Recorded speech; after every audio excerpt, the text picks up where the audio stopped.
A brother says, what are the things that a follower must recite while praying behind an imam? I'm confused, as some people say we must not recite anything behind the imam, not even the takbirs. Is this true? Well, instead of giving you a fish every day, it's best that I teach you how to fish yourself so that you don't need me anymore. And this is what every da'i and scholar does. In their lectures, it's very easy to say yes and no and move on. But rather they insist on teaching you to learn where they learned from. So instead of coming back to me and asking me the same question over and over, I'll teach you how to fish. First of all, those who say a follower must not say anything behind the imam, not even the takbir.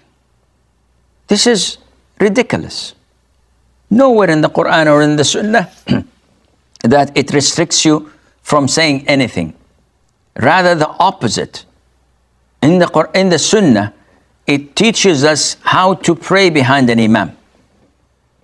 And the Prophet said, alayhi salatu wassalam, إِنَّمَا جُعِلَ الْإِمَامُ لِيُؤْتَمَّ بِهِ. Verily that the imam was made so that people would follow him. فَإِذَا كَبَّرَ فَكَبِّرُوا. So if he says Allahu Akbar, say Allahu Akbar. So, brother, whoever told you that not to say the takbir is definitely a big time ignorant. He doesn't know the Sunnah. And you cannot learn from such people, even if they have long and big beards and wear big turbans on their heads. This is not a qualification to teach people.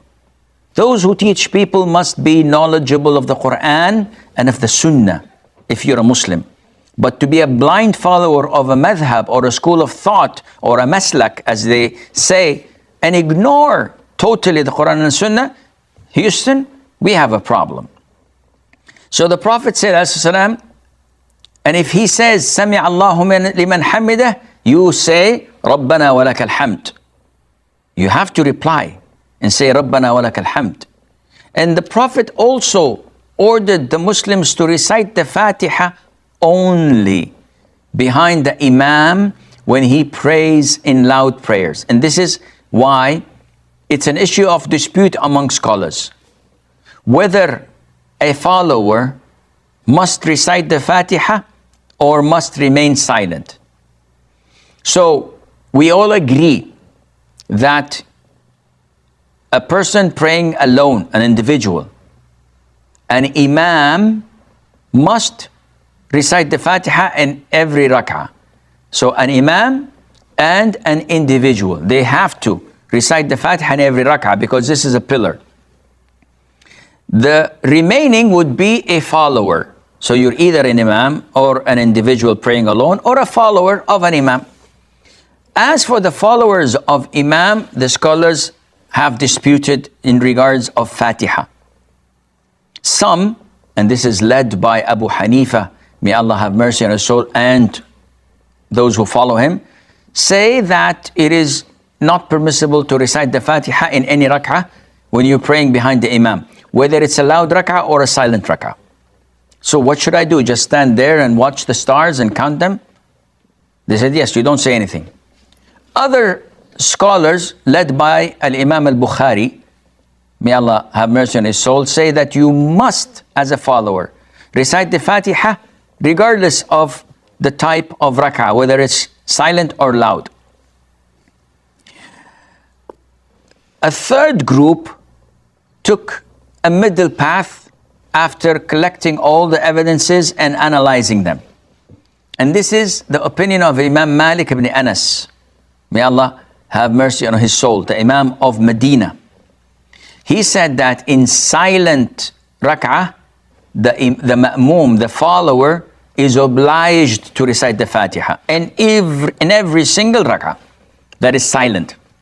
Because he did not hear it from the Imam, so he has to recite it for himself. And if there is enough time, he should recite another surah, no problem. But when the rak'ah is loud and the Imam is reciting in a loud voice, jahran, the Fatiha, then his recitation is sufficient for me. I'm not obliged to recite it. So if I skip it, no problem. What about if I want to recite it? Go ahead, recite it. Can I recite another surah afterwards? It is totally prohibited to recite in loud rak'ahs anything else other than the Fatiha for the follower. Of course, the Imam is going to recite the Fatiha and afterwards a surah. For you, the follower, if you wish, you can recite the Fatiha once he's finished with his own Fatiha.